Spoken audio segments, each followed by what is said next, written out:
Hey, Mark Meldrum, Meldrum's Monster Garage, and we're playing antique archaeology with the 72 Chevelle today.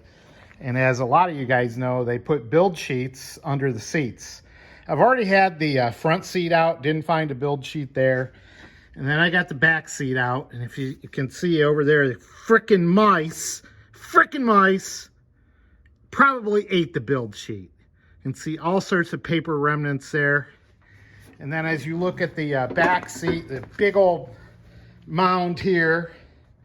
And then if you look on the bottom of the seat, I think I see what was the build sheet. So I will very carefully pick that out of there and see if there's any kind of numbers I can get. Frickin' mice. All right, so I was able to get the build sheet out from the bottom of the seat, and what's left of it, at least. The mice had eaten most of it.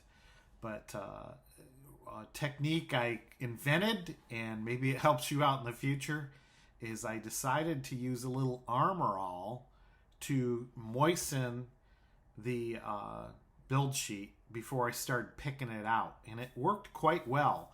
And I think it's because Armor All is water-based, so that kind of moistened up the build sheet. And then it has a silicone in it, so it kind of lubricated it to be able to pull it out without crumbling or being too brittle. So I got it out, and then I laid it down on a piece of cardboard and kind of let it dry out from there. So what I could find out was, fortunately, the serial number in the upper right-hand corner definitely matched up with the car.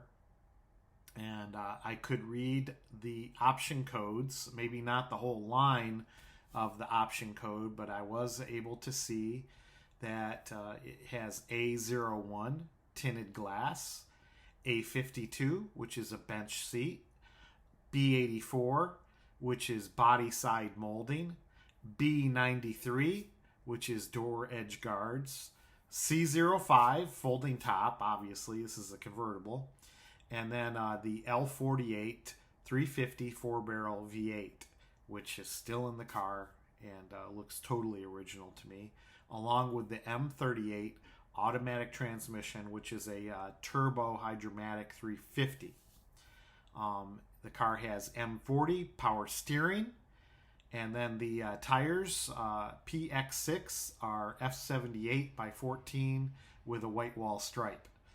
And I tell you what, my brother, who had a SS Chevelle in 1970 when we lived up in Michigan, he always says in Detroit, if you didn't have white walls, you didn't have crap. So it's kind of funny now. You see all these SS Chevelles and they have the white lettered tires used in the restoration. But quite often those cars came with white walls. That was the thing to have back then. And then the next option is U63, which is AM radio, which I listened to this morning and works quite well. It has a U76, which is a windshield antenna. And then my least favorite option on all Chevelles, the V30 front and rear bumper guards.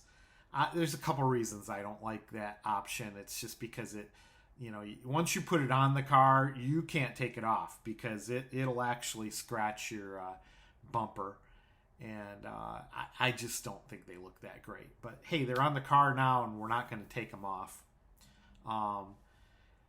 So that's it. Other things within the build sheet you can still read are the different boxes, and it just all makes sense that this build sheet goes with this 72 Chevelle, which is really cool. So now we've got the build sheet, we've got the Protecto plate, we got the original purchase order, and while this car isn't an SS Chevelle, which would command much higher dollars, it is a fully documented convertible. So that I think is quite nice because I think original documentation makes these cars just a little bit more valuable, in my opinion. So we're gonna get the car over to Jason's Interior this morning and get a new top put on it. So hey, let's get in the car and go for a ride.